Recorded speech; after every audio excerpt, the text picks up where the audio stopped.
Welcome to the 5 for 2 podcast with me, your host Adele, where we say no to careers where you're trading 5 days of misery for 2 days of fun. A place we discuss all things career, confidence, and money moves. I want to motivate, teach, and empower ambitious women to achieve more, earn more, feel more confident, and enjoy the work they do.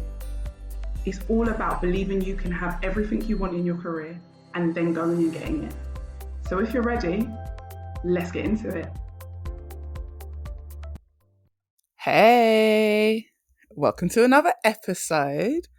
This is going to be a fun one. It's going to be the secrets of a recruiter. I'm going to lift the curtain and show you behind what it is like for an internal recruiter who works for a specific company and an agency recruiter, and the positives and the negatives, the things they want you to know and the things they don't want you to know.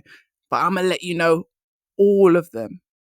How to help it work for you in your career and the career move you're trying to make. Why are recruiters ghosting you? What is really going on?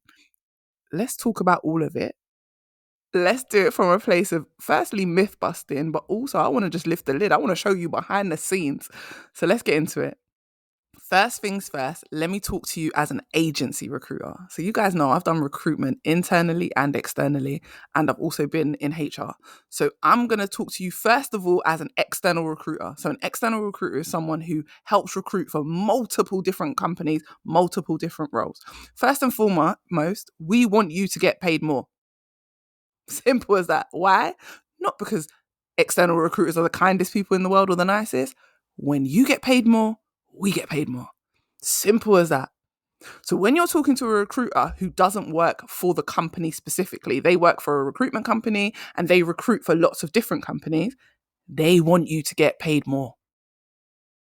When you don't ask for the higher end of the salary, I want to shake you because I'm like, ma'am, sir, we both could have been eating well. But no, you're nervous and you're scared. Also, I'm not going to tell you to ask for the higher end of the salary if I don't think you can get it. Because let's be clear, external recruiters, good ones, let me caveat, good ones, worth their weight, are going to always be strategic. We're always going to say to you, listen, you should ask for more because we know you can get more. We've spoken to you, we've gauged the thing, we've spoken to the client. We're like, yeah, you can get more. We want you to ask for more. Because the thing is, we don't want you to go and ask for more than you're worth because then the client's going to be like, nah, they were good, but they over-exaggerated, like the salary was too much. And then we're not going to get the placement. And if we don't get the placement, we don't get our commission. So just know that external recruiters work on commission. Yes, they get a salary, but they work on commission. Usually their base salary isn't actually that good. Just saying. But because we work on commission in that type of a role, and I don't do that role right now, so it's a bit different, but I have for many years, we get paid on commission. To be able to get good commission, we have to be placing a lot of candidates, quality candidates. We also don't want the candidates to leave. So if we place rubbish and the candidates leave, clients are going to stop working with us. And there are definitely recruiters out there that are not that great and they place crap candidates. And it's not that the candidate's crap, it's that the candidate was not right for that role, but they placed them anyway. They forced the position. And then the clients end up not wanting to work with those recruitment firms because they want good talent. They're paying a lot of money for good talent. So that's the first thing. Recruiters telling you to ask for more, usually because they're going to get paid more. Simple as that. I'm never going to be around the bush with you guys. You guys know I'm going to tell you as it is. Also, as an external recruiter, again, if I tell you to apply for other roles, it's because I want my money. And I want to make sure if you're a good candidate, we cover the spread. So if you don't get this job, you're going to get one of these jobs. And also I know as an external recruiter that I have put more than one person forward for that role. So sometimes I'll speak to candidates and they'll be like, no, I'm really interested in this role. I only want to go for this. And I'm just like, just apply for more than one role because you're not the only person going for the role. I want you to have that confidence and stand 10 toes down that you are that great that they're going to offer you the job. But don't put all your eggs in one basket. As a recruiter, we don't put all our eggs in one basket because if I've got a job, I've probably sent 3 to 5 candidates to that job of my candidates that I'm working with, 3 to 5 people, because then I've got a 3 or 5 chance of getting a placement. you know? And I'm not the type of recruiter who's going to send 10 people because, nah, I like quality over quantity. But if I send 3 good candidates, one of them's going to get the offer. That's what I'm hoping, because that's how good I think I am at my job. But only one can get the offer. So you need to apply for other jobs. So that's the first thing. Secondly, there's always more money in the budget. You just got to be the right candidate, say the right things, hit the right buttons, and the company will magically find money. There are no if, ands, or buts. If you hit all those marks, if you are the right candidate, you say the right things, you hit the right buttons, they will find more money. There is always more money in the budget. Now, if it is a very, very broke company, there may not be that much more in the budget, but usually there is more in the pot for the right candidate, because this is what the company is thinking. If I pay them 10K more and I get a return on my investment, remember, companies work on profit. If you're going to turn around and end up making them an extra 100K, that 10K extra they paid you was fully worth it. So they're going to look at you as a return on investment. They're investing a salary into you, even when they don't give you 10K extra, just your regular salary. They're paying you that because they want something in return. No one's just like, oh, here's 70K for nothing. They pay you because they want something in return. They want a return on their investment. They pay you 70K because potentially you're helping them make millions over the time that you work for them. Potentially you're helping them make 200K by the end of that year. That 70K is nothing. Hopefully you're making them 500,000. That 70K they paid you is nothing. So your regular salary is nothing. So get an extra 10K if you can. There is always more money. However, I've said this before, guys, please, if the band says between 50 and 60 and you want 80, why are you interviewing at that job? They said between 50 and 60 and you want 80. Even if you want 70, go interview somewhere else. Go interview where companies that can afford you. Stop interviewing at places that cannot afford you. It's like dating someone who isn't really what you want and trying to change them like that. Oh my gosh, that frustrates me so much. Why would you get into a relationship and try and change that other human? Change yourself. Allow people to be who they are. Allow people to grow at their own speed, and then be with the person you're supposed to, not forcing it in a situation. Jobs are the same. I know I went off on a tangent, but jobs are the same. You cannot make a man and woman be the person you want them to be. Go find the person you want and leave them alone. Let them find the person who they're supposed to be with. Compatibility is not about changing yourself to fit in a space. It is about finding a space that fits you already. If you missed it, I'll say it again. Compatibility, and it works with your career, is not about changing yourself to be something you're not to fit in. It's actually about finding an environment that you automatically will fit into. Stop trying to put a square into a circle. That's what I'm basically saying. Another thing, as a recruiter, that I want to let you know, if we call you about a job and the first thing you say is, oh, I've got no idea what you're talking about, I don't remember applying. I've lost interest. I'm not going to lie to you. I don't want to talk to you. I'm done. I'm just going to hurry up the call and get off, because listen, there are better ways. Even if you have forgotten, there are better ways. You can say, oh, can you just remind me of the job title, please? Like, not just, oh, I don't remember, I've got no idea. Listen, your attitude, the first impression is the first impression. I'm speaking to about 30 people today for this same role. The most enthusiastic person is going to catch my attention. The fact that you don't even know why I'm calling you, that lack of interest, I'm now thinking that's the lack of interest you're going to go into interview with. Again, as an external recruiter, I need to send great great talent to my clients. I need to send great candidates in front of them. If you're the talent and I'm putting you in the seat in front of my client, I want you to have enthusiasm. I want you to have charisma. I want you to be able to sell yourself and come across well. You already didn't come across well to me on the phone. Why am I going to now put you in front of my client and embarrass myself? Absolutely not. And I'm just being real here, guys. You can argue with the podcast. Like, I know some of you are probably shouting at me right now, but I'm being real. If the first impression isn't good, I don't want to put you in front of the client. Sometimes that's why you like getting ghosted at that first stage. They even call you back.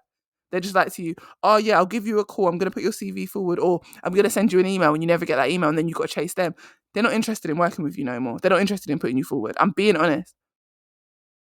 I've sat in rooms with 30 other recruiters and they're like, oh my gosh, that call was awful. I'm being real. Like, guys, that's why some of you are getting ghosted, to be real. And then another reason some of you are getting ghosted is because we will say to you, this is the salary band, and you will say, well, I want da, da, da, da, da, and you get really argumentative, and we'll say to you, but listen, maybe you should go for one of our other roles, and you'll argue with us and say like, no, I'm going for this role, da, da, da, da. Okay, cool. I'm going to ghost you. I'm going to be real. The difference with me is, I'm going to be really honest. I'm someone, I don't ghost people. I tell you what it is on the phone, because I'm not about to waste my time or your time by putting you forward for a role, and then you're going to embarrass me. So I'll let you know. But a lot of recruiters, they don't have that. A lot of people do not like conflict. They would rather just ghost you. You've put them in an awkward position, and now they just want to ghost you because they don't want to argue with you. Not everyone will say as it is.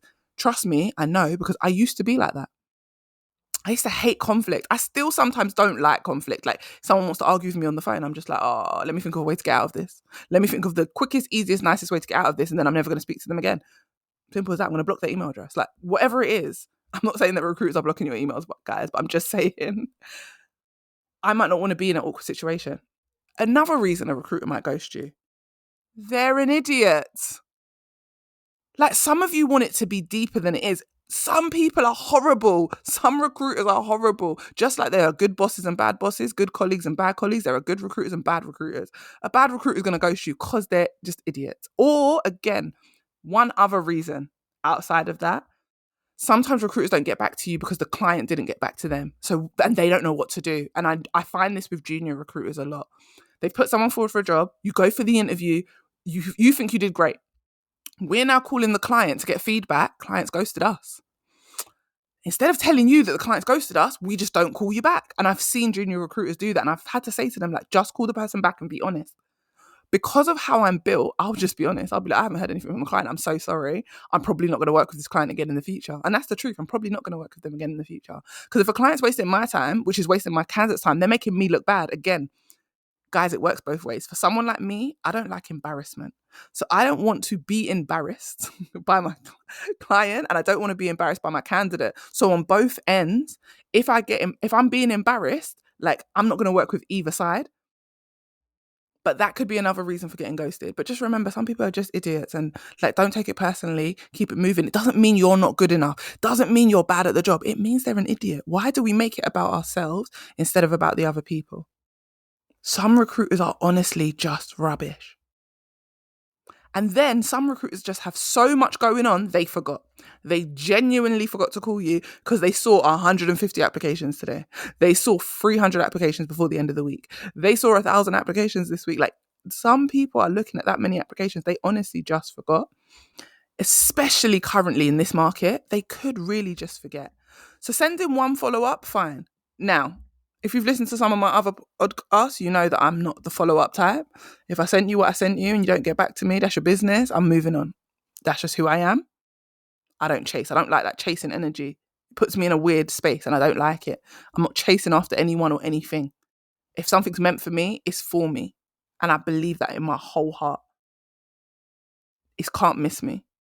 I'm blessed and highly favored. It can't miss me. So I trust. So if you believe in something higher than yourself, if you believe in the universe, if you believe in God, if you believe in anything more than yourself, if you believe in source, if you believe in Mother Nature, if you believe in anything other than yourself, believe that what is for you is for you. And always remember, whatever you believe is real is real. So because I believe what's for me is for me and it can't pass me, it never does. But when I used to be doubtful of myself and I used to think everything was always going to go wrong, it always did. Because whatever you believe is real, because that's the energy you're putting out into the world. And that is the response you will get back. This one I've spoken about before on my Instagram, on my TikTok. Sometimes it isn't that you're asking for too much money. It's that when we spoke to you as a recruiter, we realized that you are not going to be able to back that up in an interview. We realized that whether it was your confidence or the way you communicated your experience, you weren't going to deliver the right impact for the salary that you're asking for. And we're nervous about putting you in front of our clients. So sometimes we won't put you forward for a role because of that very reason. We know you're about to go in there and like slap the big price tag on the table and say, I want 100K. And we know that your interview skill levels are probably at 30 or 40K. Because the truth is, as a recruiter, we get so used to speaking to candidates. I can almost tell automatically who is either going to get at least a second interview or an offer, and who will be able to negotiate the bigger salaries just by speaking to them, just by that first initial call, just by the screening call, because There is a way that certain people come across. There is a way that top level candidates come across. There is a way that people communicate what they've done. And I know immediately, I'll be talking to them first 5 minutes. I'll be like, yeah, I'm putting this person forward. They'll still be talking. And I'll be like, yep, definitely. They're getting put forward. And I reckon they're easily going to get a second interview, third interview and get the job. Like, I already know you're a great candidate. And if you don't get the job that I'm putting you forward for, you'll probably get another job that I'm putting you forward for because you're that good. So yeah, sometimes it isn't that you're asking for too much money. Sometimes when you're hearing, even if you're not going for a recruiter and you're going to interviews and you're hearing, oh, you asked for too much. Sometimes it isn't that you asked for too much. It's just that you asked for too much based on the interview you were able to deliver, based on the impact you were able to drop. That's what the issue was. This one I really want to say because I think people think that recruiters don't want to give you feedback. We want to give you better feedback. Like, I don't want to say to you, oh, they went with another candidate. They went with someone with more experience. Like, that is such a rubbish generic answer. I want to give you good feedback. I want to say to you, listen, they asked you a couple of questions on X, Y, Z, and they felt like your answers weren't that strong. They felt like you didn't show a lot of leadership. You didn't answer as a manager. You were answering as an assistant manager. Like, I want to be able to give you much more detailed feedback. However, sometimes the clients do not give us feedback. Sometimes we are chasing for better feedback. Sometimes we just get, oh no, that person's a no. Literally, I get an email that says it's a no. And I have to go back and be like, why? I need more information. We want to give this candidate a good service. We want to go back to them and say why they didn't get the offer so that they can work on it. Silence, ghosting, hearing nothing because they literally don't come back to us. Sometimes I have to send 4 or 5 emails. I have to make 2, 3 calls just to hear, oh, we just had someone with more experience. Like, are you kidding me? As a recruiter, I want to get you feedback because guess what? If I get you feedback and you work on that feedback, the next interview I send you to, you're more likely to get the offer. Back to what I said at the beginning, an external recruiter gets paid more if you get the job. They get commission just because you get the job. They get even more the higher your salary is. We want you to get the job. Therefore, we want to give you feedback when you don't get the job so that you can get the next job. It is as simple as that. Let's quickly tackle internal recruiters and just some slight differences. Internal recruiters want you to get the job. I want to be clear. Whether it's external or internal, we want someone to get the job. We want the best talent to get the job. However, sometimes when you're an internal recruiter, we already know that the salary's low. As an internal recruiter, we already sometimes know the salary's low. Also, we can't say to you around the corner like, oh, I know you're asking for 70K. You should actually ask for 80. Like, we can't, as an internal recruiter, we have to mind our business. Whatever you say at interview, you say. Whatever you say when I call you up at screening, I'm not going to give you advice. I can't because I'm an internal recruiter. An external recruiter will give you advice because they're going to get money off of it. An internal recruiter, firstly, we don't get money off of it, but also we work for the company. We have to lead with the company's best interest. It is what it is. So we can't tell you to ask for more money. Also, we know sometimes that the salary that is on offer is low, and we've had the conversation. As an internal recruiter, we advise our managers, we advise the client, we say to our company, not our client, sorry, we say to our company, this salary is too low. We've gone out to market. We want to do some benchmarking. We've had the benchmarking conversations and they have shut us down. And now we just have to go with it. Like, we've told our boss, you know what, that salary should be closer to the 6K mark, like 6-figure mark. It should be closer to the 70K, the 80K, the 90K, the 100K. It should be closer to the 100K mark, like, but you're only paying like 55. Like, this is too low. Like, even if you look at our competitors or look out in the market, they pay more for this same role. We've had the conversations. Internal recruiters will fight to get the right salaries because they need to fill the role. That's why they're there. They want the job filled. All recruiters want a job filled. I don't care whether they're internal or external. The key to their role is to fill the jobs, and they want to fill it with the best talent. This myth where everyone's like, oh, recruiters just like, they will go with the cheapest person. What? So the cheapest person can go and mess up someone's business and then we look bad. No, we want the best person. If the best person happens to be the cheapest, that's a bonus because a lot of you are on discount. A lot of you are on sale. A lot of you are showing up and not asking for what you deserve. That's not the recruiter's fault. That's not the company's fault. You haven't asked for what you deserve. You've asked for 60K and they've given it to you when you could have got 80. That's at no one's fault, to be honest. You asked for what you asked for and you got what you asked for. But when the salary is low, do not think a company doesn't know. Recruiters will be in the room fighting for that salary, in the room telling them that the benchmarking is wrong. if we come up against a wall and the boss says it is what it is, then we have to go out to market and find a candidate at that. Sometimes we've got people already in the team on that type of money. We know they're underpaid. Again, what can we do? So if we've already got people that have been in the company years on this rubbish salary, then of course, when we go to market and the salary is rubbish, the salary just is rubbish. But know that we are behind the scenes fighting for better salaries. And also know that some of those conversations work out really well and we get the higher salaries because when we do, we tell them, listen, if you don't help us advertise a better salary, we're going to have to go with an agency. And then the agency, which is the external recruiter, is going to charge even more and you're going to have to spend loads of money. When actually, if you listen to me as the internal recruiter, we're not going to have to spend that money on the agency. I'll be able to find the exact same candidates that the agency could find. Because when I was an internal recruiter, I'm that good. I'm going to find all the same candidates as the agency because I'm that good. Internal recruiters save companies money because then the company doesn't have to pay all the agencies. So if they have a good internal team that helps with benchmarking, helps make sure that they're competitive with their salaries, helps look for the best talent, then they will have the best talent. Internal recruiters want top talent. So they will definitely try to negotiate for you where possible. So if they speak to you and you're great, they will try and negotiate if they can. They will be exactly the same as an external recruiter would, in the sense of if you ask for more than like if the salary band's 70 and you ask for 75, but we think you're really good, we will say, listen, I spoke to a really good candidate. They were on 75. I definitely think you should interview them. We will push. Just know that. We don't want to have to go through an agency. If we do, as an internal recruiter, it makes us look bad. Unless your company's model runs like that. Some companies, even though they've got internal recruiters, those internal recruiters' job is to go out to agency, but keep the agency cost low. So they will create a PSL and they will say, right, if you want to supply us staff, you can only charge, say, 15%. And some agencies are charging 25%, but they'll say to supply to us, it has to be 15. And the agencies will sometimes agree to it. So that's how they are cost saving as an internal recruiter. So some companies, the internal recruiters still use a lot of agency, but they keep the cost down. Some companies, internal recruiters, like one of the jobs I did, where I reduced agency spend to zero. That's what I was brought in for, to reduce all agency costs within 12 months to zero, which is what I did. I set up a whole internal team and we got rid of all agency. Everything was being filled by us because we don't want to have to go through an agency. I want to be the best cost saving because when I'm cost saving, then it's easier for me to ask them to pay better salary so I can get better candidates. And last but not least, with internal recruiters, just like external recruiters, we want to give you better feedback.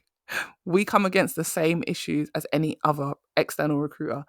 Sometimes we are not getting the feedback from the hiring manager, from the person in charge, and we can't give you the feedback. So we're stuck. Our hands are tied. We want to give you better quality feedback so it helps you, but we're unable to. Also, I just want to touch on the fact that some people have said to me before that internal recruiters ghost them. That's awful. That's also happened to me too. Internal recruiters do not tend to ghost as much as external. And I don't want to give external recruiters a bad rap because I did it for years and I never ghosted people. But I do want to say that sometimes it's the same thing. Internal recruiters don't know what to say to you. So then they don't call you and then they're like, I'm going to call you tomorrow. Okay, I'm going to call them in 2 days, 3 days. And then 5 days goes past and they haven't called you. And then they're like, oh, now it's awkward. And then they just don't want to call you. It happens. Or just like external recruiters, they get super busy and they just forgot.